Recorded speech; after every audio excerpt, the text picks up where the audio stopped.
ദത്തേണ്ട വൈകിയത്? ആ, എനിക്ക് യൂണിവേഴ്സിറ്റിയിലും മറ്റൊന്ന് പോണമായിരുന്നു. ആദ്യം ഡൽഹിക്ക് അയക്കാനുള്ള കടലാസ് മറ്റും ശരിയാക്കണ്ടേ. എന്നിട്ട് ശരിയാക്കിയോ? പിന്നെ എല്ലാം ശരിയാക്കി. ഇനിയിപ്പോ എത്രയും പെട്ടെന്ന് ടിക്കറ്റ് എടുത്ത് അവനെ കയറ്റി വിട്ടാൽ മതി. അങ്ങനെ കയറ്റി വിടാൻ അവൻ ആടും മാടും കോഴിയൊന്നും അല്ലല്ലോ. എന്താ മുത്തശ്ശിയുടെ ഉദ്ദേശം?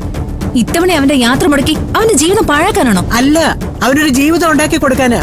കാണാതായ പെണ്ണിനെ കൊണ്ട് കല്യാണം നടത്താൻ ഇറങ്ങി മുത്തശ്ശിയാണോ അവന് ജീവിതം ഉണ്ടാക്കി കൊടുക്കാൻ പോകുന്നത്? കാണാതായ പെണ്ണ് തിരിച്ചു വന്ന പ്രശ്നം തീരുമല്ലോ. എങ്ങനെ തീരും പ്രശ്നം?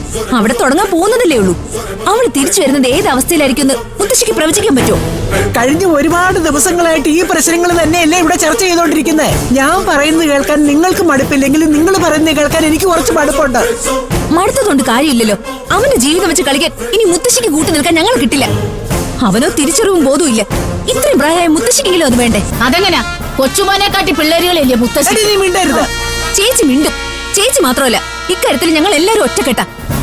മുത്തശ്ശിയല്ല, ഇനി ആരെതിർത്താലും അവനെ ഞങ്ങൾ ഇവിടുന്ന് പറഞ്ഞയക്കും. മുത്തശ്ശി വിചാരിക്കുന്നുണ്ടോ ഞങ്ങൾക്ക് അവനോട് എന്തെങ്കിലും വിരോധമുണ്ടെന്ന്?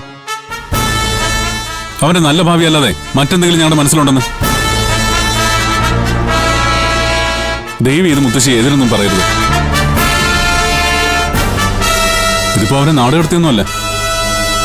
ഈ പ്രശ്നങ്ങളൊന്നും ഉണ്ടാവുന്നതിന് മുമ്പ് തന്നെ നമ്മളവനെ ഡൽഹിക്ക് പഠിക്കാൻ അയക്കായിരുന്നല്ലേ. ഇതിപ്പോ കുറച്ച് വൈകുന്നില്ലേ ഉള്ളൂ. അവനെ ഒരു സിവിൽ സർവീസുകാരനെ കാണാൻ മുത്തശ്ശിക്ക് ആഗ്രഹമില്ല. ഞങ്ങളെക്കാൾ കൂടുതൽ പണ്ടത് ആഗ്രഹിച്ചത് മുത്തശ്ശിയല്ലേ. ഇപ്പൊ ഇങ്ങനെ ഇത്രയും വലിയൊരു ഓപ്പർച്യൂണിറ്റി വന്നപ്പോ മുത്തശ്ശി വേണ്ട ഞങ്ങളുടെ കൂടെ വന്ന് അത് നടത്തിത്തരാം. നാളെ ഒരു കാലത്ത് അവൻ ജീവിക്കേണ്ടത് ഒറ്റയ്ക്കാ. നമ്മൾ ആരും ഉണ്ടാവില്ല അവന്റെ കൂടെ.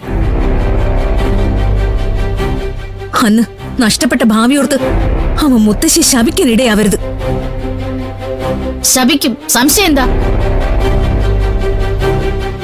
യാഥാർത്ഥ്യബോധം വരുമ്പോ ആരായാലും ശപിച്ചു പോകും.